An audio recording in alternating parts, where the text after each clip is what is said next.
Bueno, sí es Semana Santa, Semana Mayor, pero la tradición eso es lo que dice, ¿no? O eso es hasta el momento lo que teníamos entendido. Sin embargo, la lógica bíblica, una lógica que deviene de estudiar la Biblia, nos dice que no puede ser Semana Santa, sino más bien Semana de Pasión. Domingo de Ramos inicia porque pues es otra cosa. La semana, ¿cuándo empieza?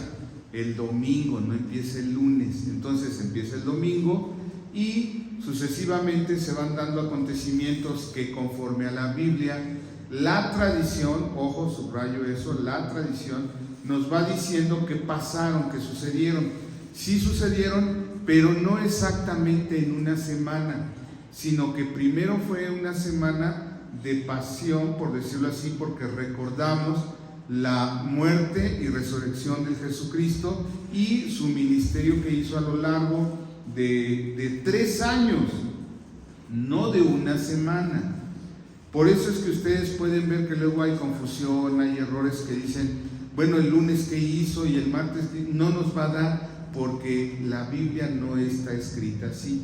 3 años de ministerio del Señor Jesucristo no podemos resumirlos en una semana, y menos santa. Es santa hasta que después del sacrificio de Cristo Jesús en la cruz del Calvario y resucitó, o sea, muere y resucita al tercer día, ¿sí? Amén.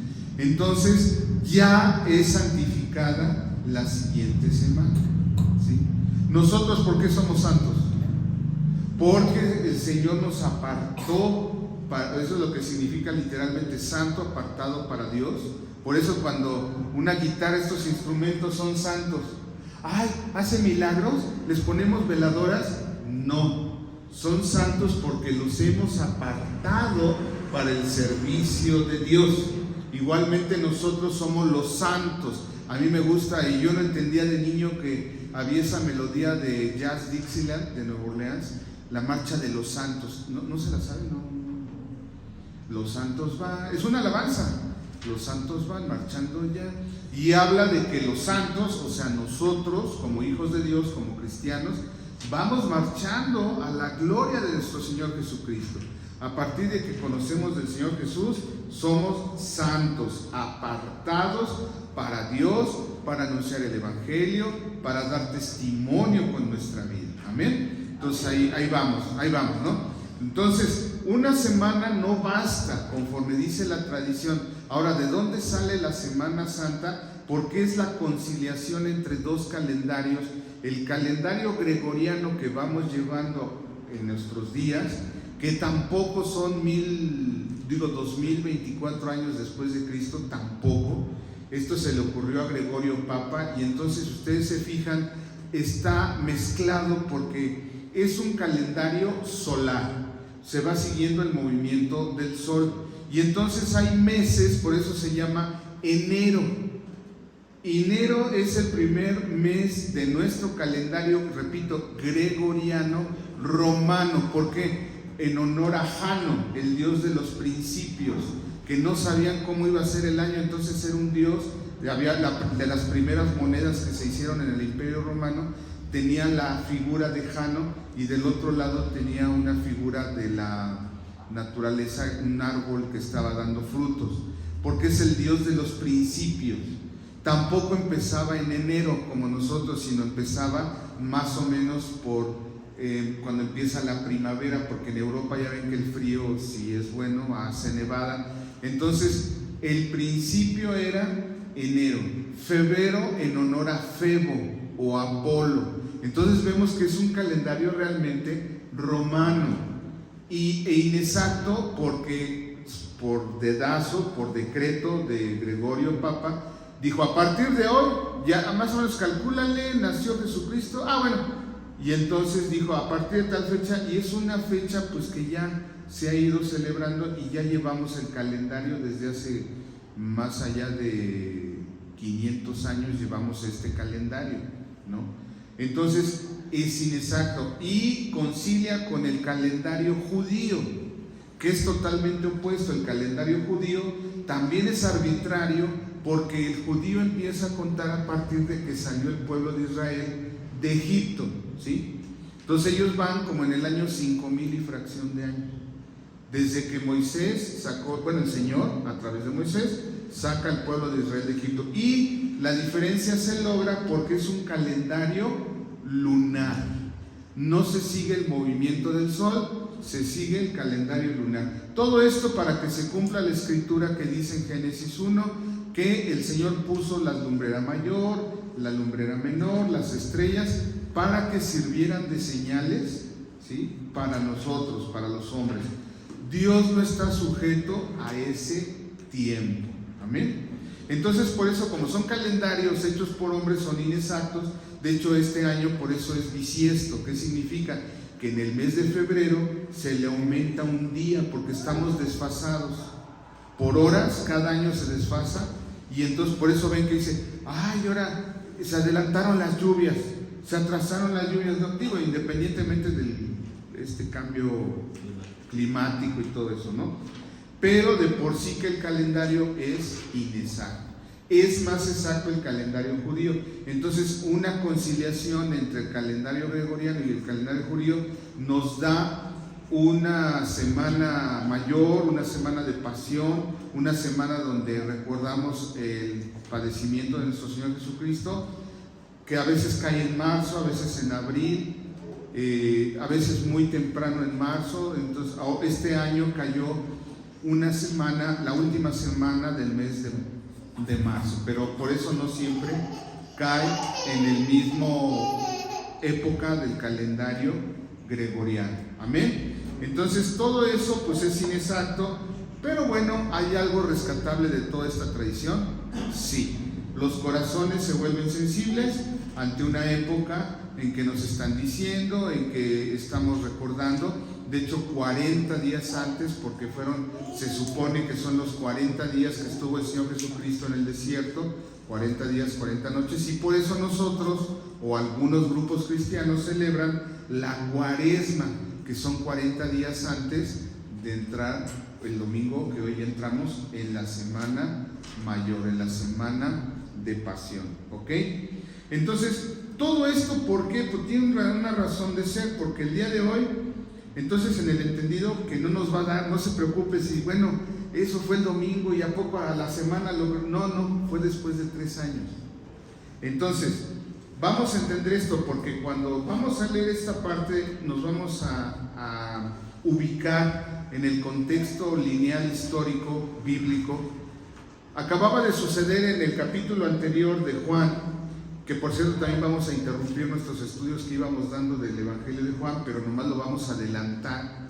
Juan 12, vamos a ver, ahora estábamos en el 4, ahora damos un brinquito al 12. Y entonces en el 11, que es un capítulo muy importante del Evangelio de Juan, porque en el 11 el Señor Jesucristo resucita a Lázaro.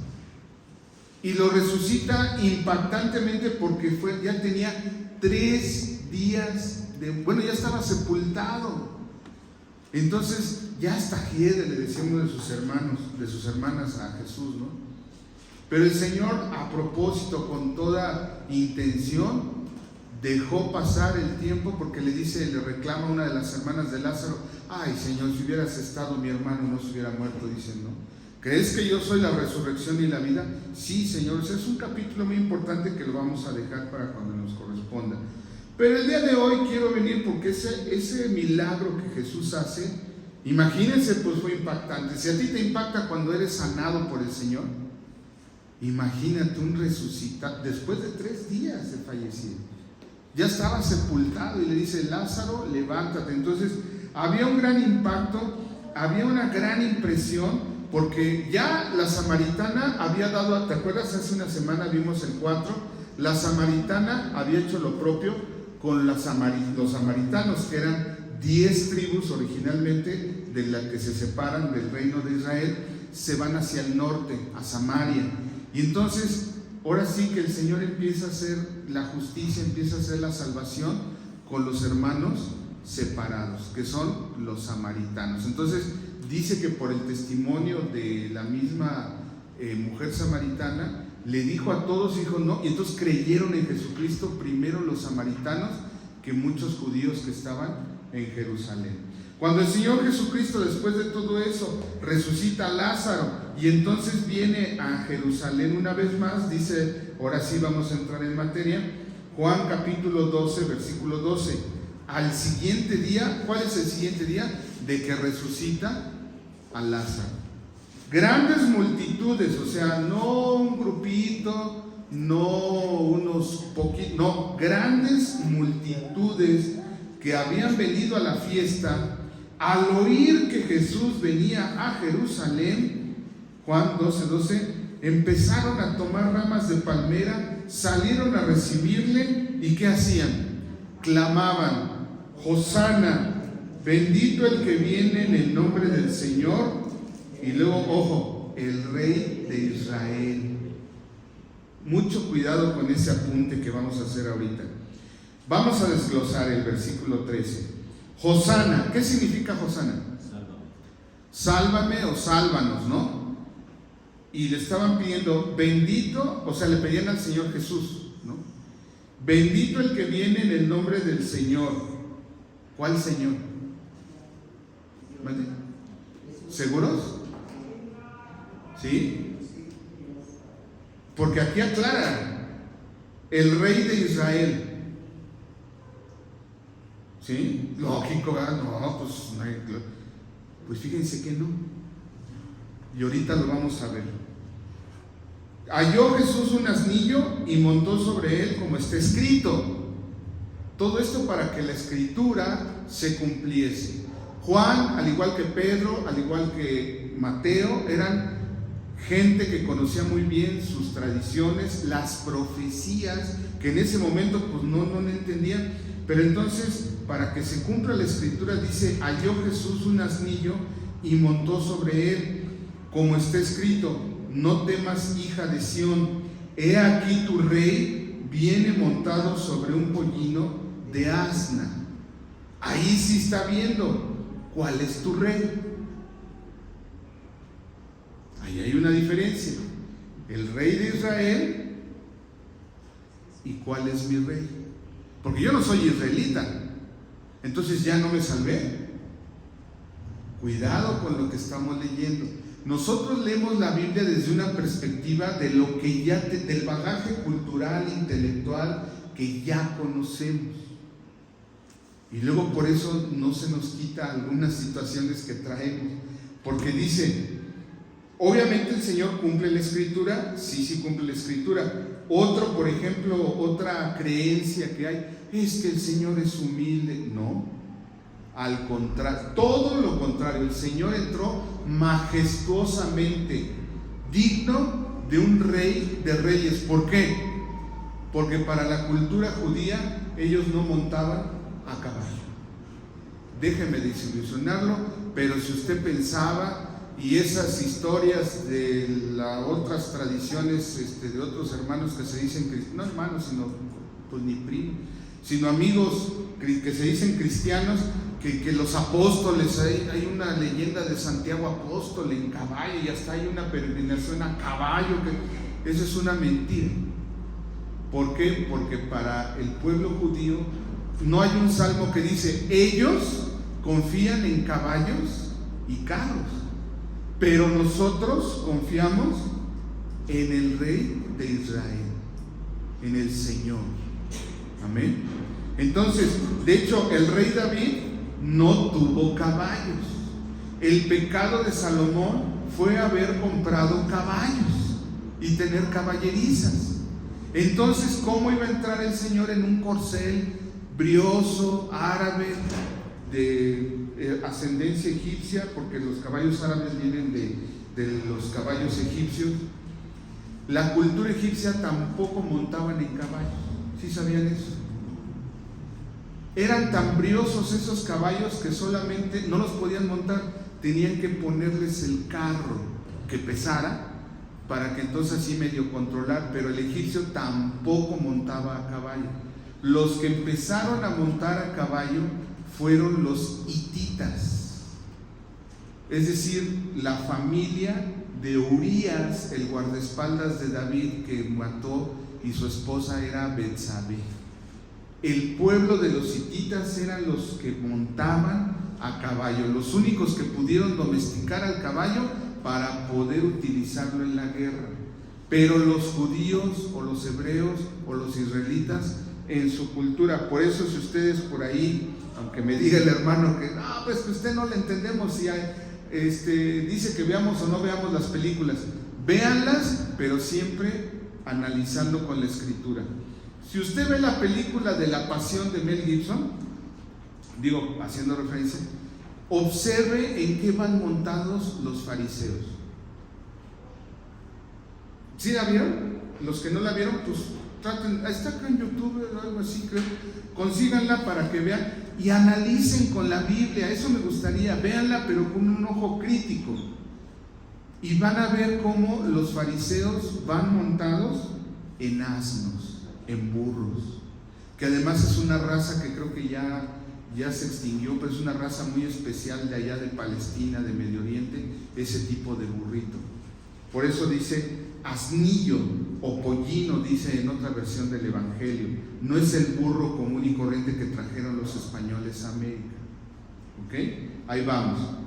Pero el Señor Jesucristo lo hace para que se den cuenta que es hijo de David, rey de Israel, pero que también está cumpliendo la escritura de que el Mesías es el Cristo, el ungido, porque eso no lo dice. Hosana, ¿quién?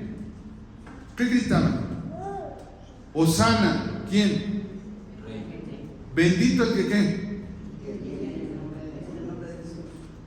A ver, está la cosa.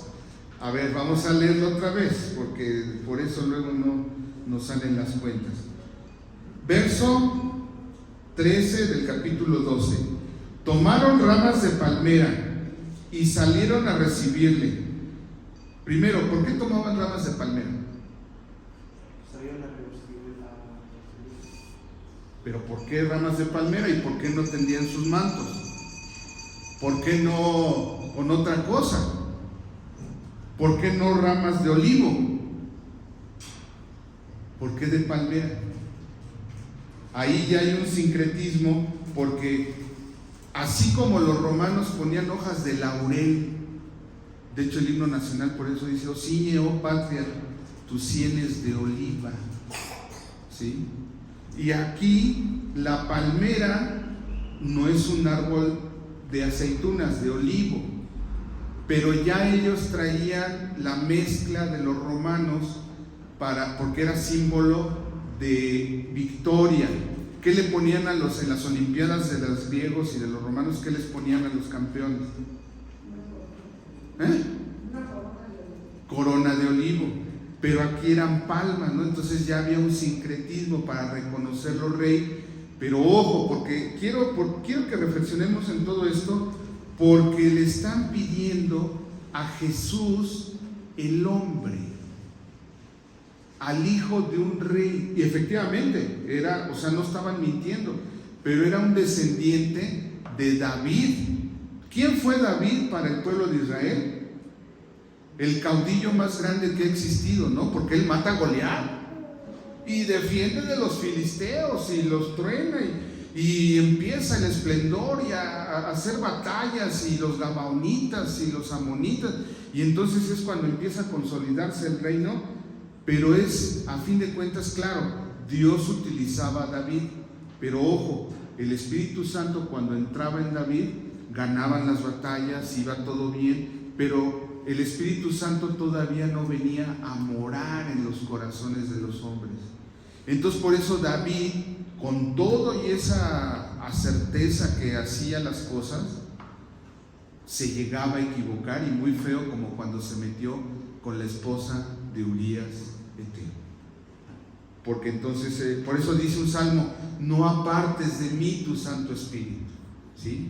Entonces, cuidado, porque la multitud, esa multitud que le dice Hosana, el hijo de David, o sea, la humanidad de Jesús, está clamando salvación, pero como patria, como un caudillo. Libéranos, sálvanos del imperio romano. ¿Por qué nos dicen bendito el que viene a quitarnos el pecado? Eso no lo dicen. ¿O sí? ¿Sálvanos de qué? Incluso versículo 16, vamos a regresar al 16, dice, estas cosas no las entendieron sus discípulos al principio. Pues ay no, pues sí, ya va a venir, porque acuérdense que en la época de Jesucristo había varios grupos políticos y de, pues como de, ¿cómo se llama esto? De guerrilleros, en donde ellos buscaban la independencia. Como, de hecho, por eso ahí vienen los libros de los Macabeos, que es un libro deuterocanónico. Ahí explica cómo se formaron los grupos de políticos, los celotes, por ejemplo, que era un partido político de los mismos israelitas, de los mismos judíos, para derrocar al Imperio Romano. Entonces nomás andaban viendo así clandestinamente cómo iban a independizarse de César. Entonces toda la gente se fue con esa idea. Porque de los celotes, ¿quién crees que de los discípulos era celote?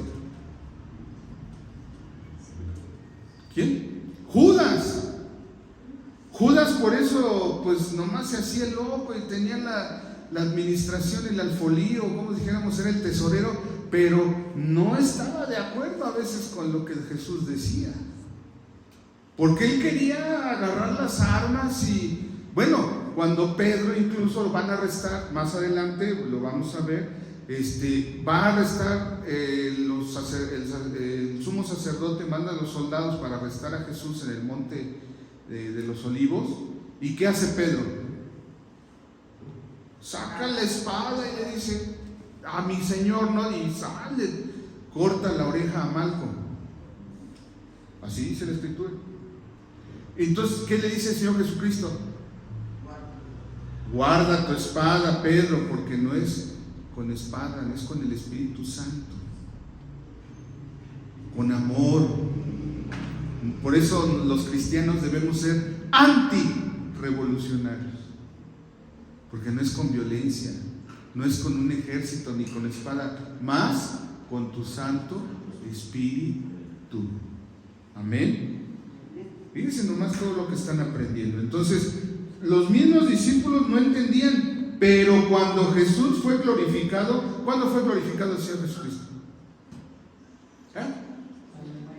No, ¿cuándo fue glorificado? Hechos 1:8, que le dicen, no, incluso en los evangelios dice el Señor Jesucristo, no me toques, porque todavía no he sido, y ya había resucitado. Dentro de 8 días van a celebrar el domingo de ¿qué? De resurrección. Ahora todo ya tiene sentido. Ajá.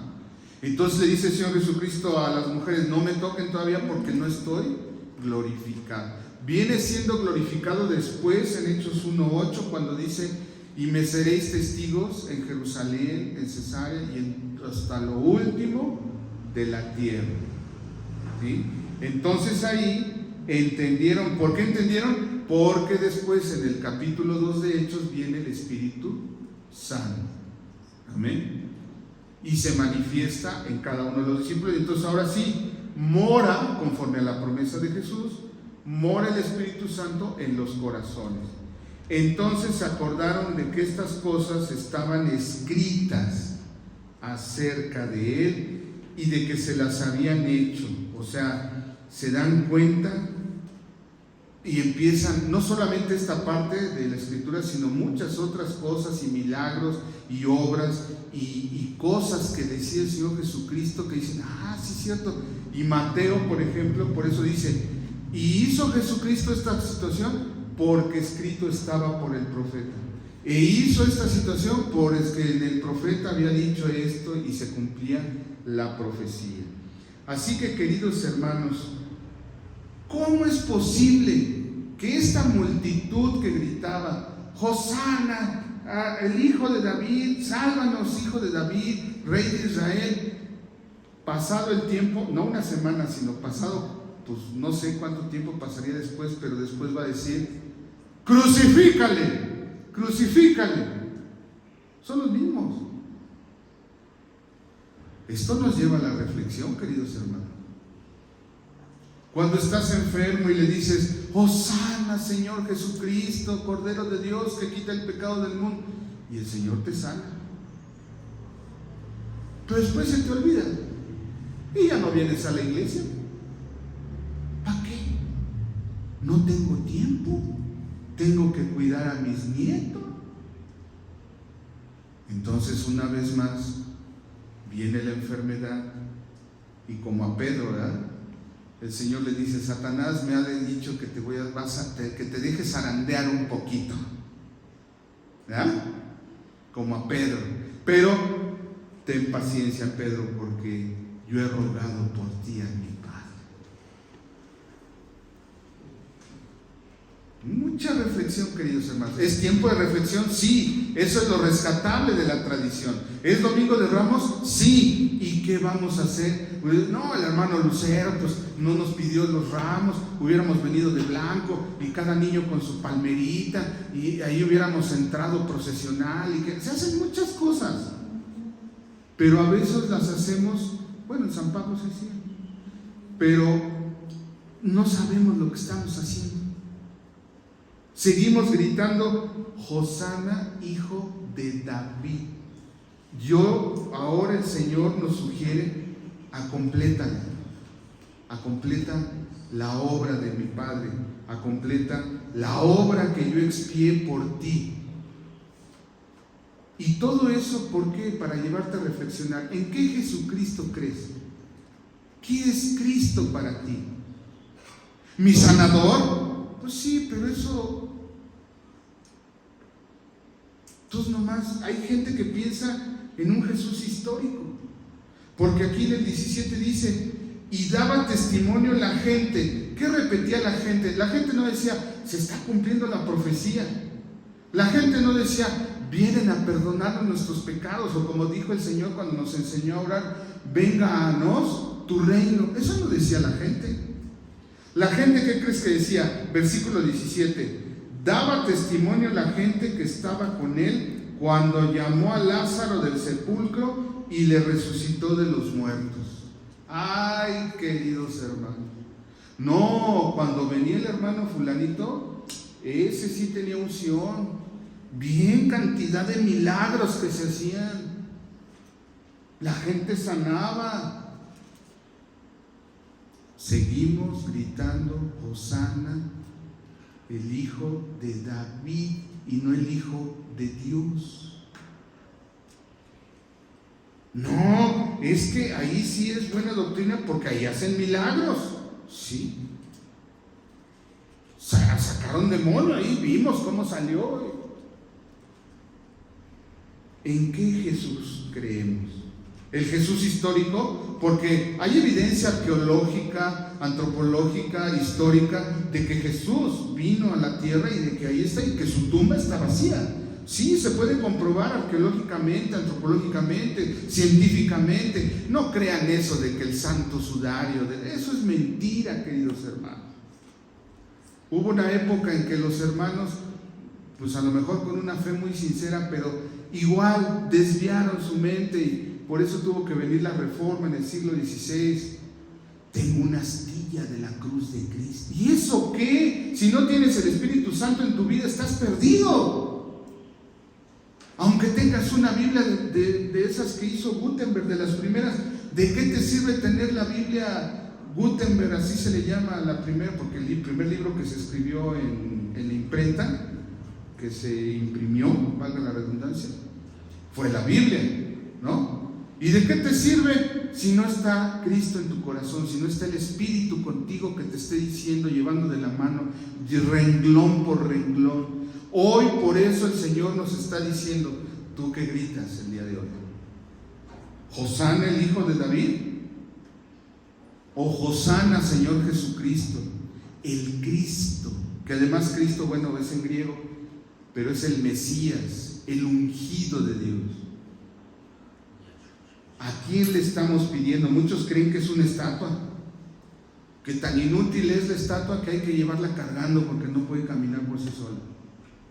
Y vamos a ver manifestaciones, no sé cómo se va a poner, pero aquí cerquita, estas alcaldías, sí le toca la alcaldía todavía, y vemos que no se puede pasar. Y me daba risa, estaba oyendo una noticia en la mañana que dice los comerciantes de allá, de esa zona de Iztapalapa, están preocupados. ¿Por qué están preocupados? Porque sus ganancias, fíjate, porque sus ganancias se han caído, han venido abajo, porque ya la gente no es católica, ya no cree. Se cambiaron de religión. Y sentí como si me dijeran, ahí te hablan, Lucero. No. Gloria a Dios, no nos cambiamos de religión. La verdad nos ha hecho libres. Porque también para otros ven a un Jesucristo como la oportunidad económica y están absolutamente equivocados. ¿En qué clase de Cristo creemos? ¿A quién le pedimos? ¿A quién nos encomendamos? No me lo digas, ni vas a levantar la mano, no son competencias, pero es para la reflexión. Hay hermanos que han venido, han escuchado el Evangelio. Cristo puede cambiar tu vida, pero como dice, no, mi vida yo no la cambio, y se regresaron otra vez a donde venían. Lo dice muy duro la palabra de Dios: el perro vuelve. Lo dice la Escritura, no lo digo yo. ¿Qué estamos haciendo al anunciar a Jesucristo? Porque a lo mejor ese es el punto, nos equivocamos porque anunciamos a Jesucristo. Ven a la iglesia, te va a curar el Señor, vas a ver que te va a sanar. Es una verdad, pero ¿estamos anunciando la iglesia o estamos anunciando a Jesucristo, el Hijo de Dios? ¿De qué te va a salvar?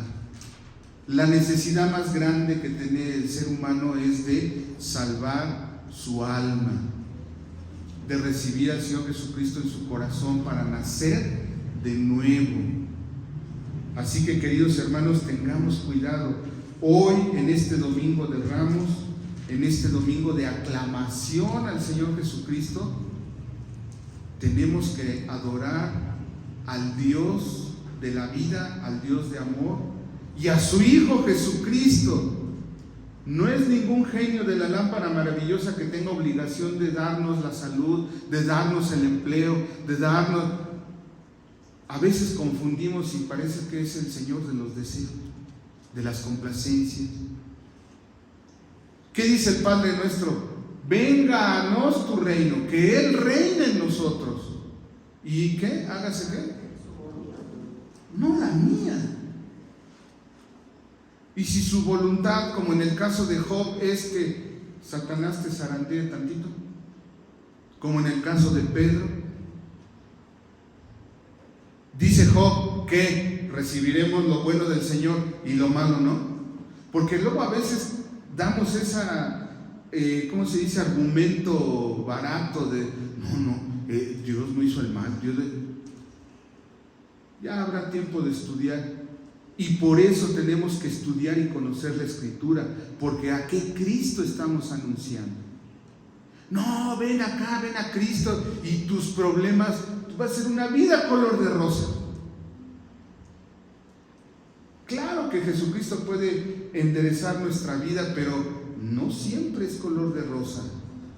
Lo que sí es que ahora los problemas que tenemos, Jesucristo dijo: en el mundo tendréis aflicción, pero confiad, yo he vencido al mundo. Juan 16:33.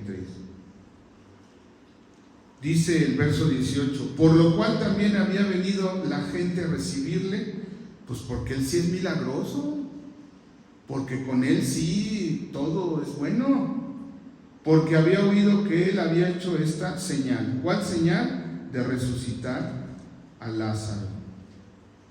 Y como siempre hay grupos como estos comerciantes, dicen: no, pues ya no nos conviene que acepten al Señor Jesucristo porque ya no hay ventas, ya no compran ramas, ya no compran imágenes, ¿no?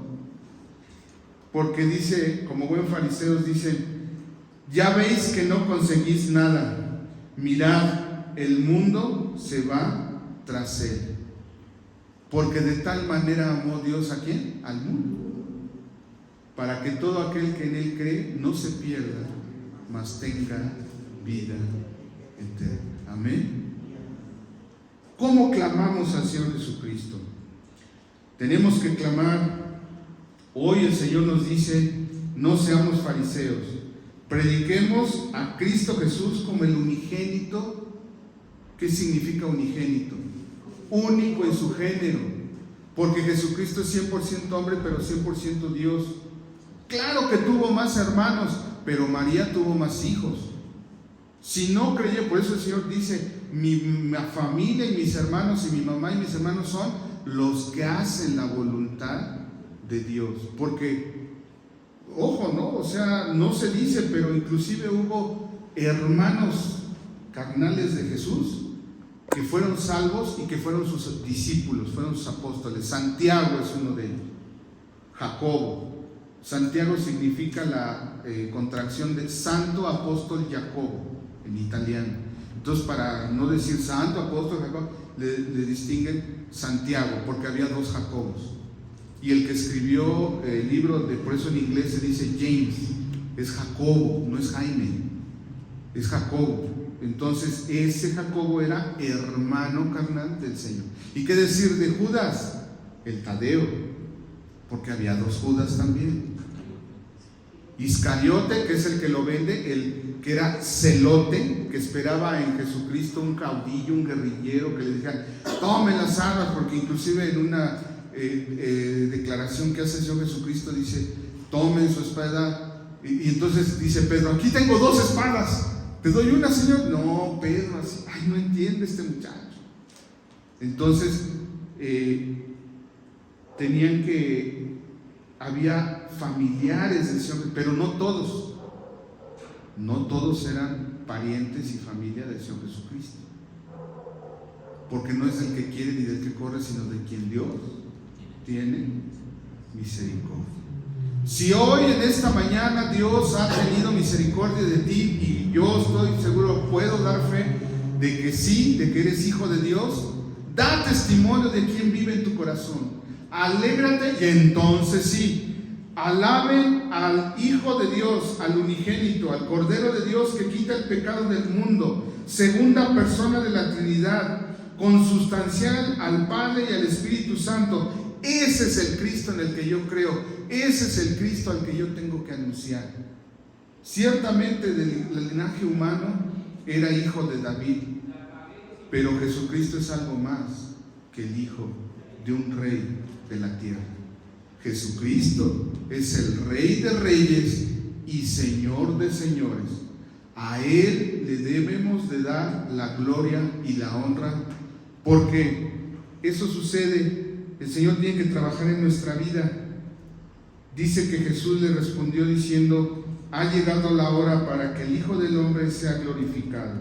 Juan 12:23. ¿Por qué? Porque ahora tú, a través del Espíritu Santo que vive en tu corazón, a través del Espíritu Santo, nuestro Paracleto, nuestro Consolador, nuestro Maestro, sabes y conoces verdaderamente quién es el Señor Jesucristo.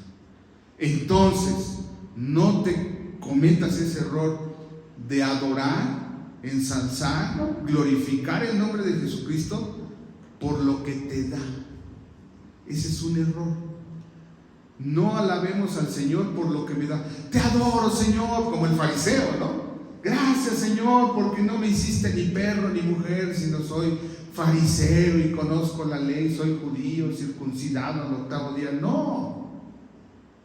Humildemente tienes que decir: gracias, Señor, por acordarte de un inmundo como yo, poco menor que los ángeles, y sin embargo me tomaste de lo más vil, de la sociedad más grande, y me has exaltado junto con el Señor Jesucristo. A ti sea la gloria. ¿Por qué? Te glorifico, no porque lo que hiciste en mí, sino por ser quien eres, porque Jesucristo es Dios, segunda persona de la Trinidad, el que pagó en la cruz por ti, el que dijo: no, con permiso, ni Lucero, ni Rafa, ni Jesús, voy yo, Padre, castígame a mí. Y el castigo de nuestros pecados lo llevó en la cruz del Calvario. Y no fueron los clavos los que sostuvieron a Jesucristo en la cruz, fue el amor tan grande que te tiene. alabemos al Señor por ser quien es, el Rey de Reyes, Señor de Señores. Que tengan un Domingo de Ramos muy bendecido.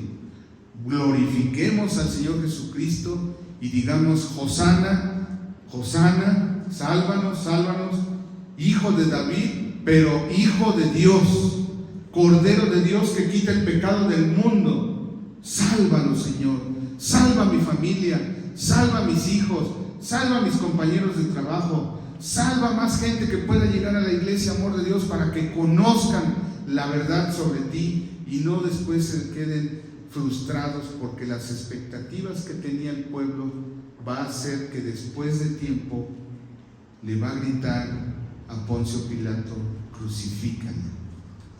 Ya no crucifiquemos al Señor Jesucristo. Dice la Escritura que fue su sacrificio una sola vez y para siempre. Glorifiquemos al Señor porque Él tomó nuestro lugar y nos salvó. Contestó esa oración por aclamación que se hacía. La gente decía: sálvanos, pero así como el centurión dijo: en verdad este es Hijo de Dios. ¡Qué barbaridad! Mejor un gentil, un romano, un soldadote, al ver lo que estaba presenciando sus ojos, dice: en verdad este era Hijo de Dios. En este Domingo de Ramos, queridos hermanos, glorificar al Señor como Hijo de Dios, nuestro único y suficiente Salvador. Bendición.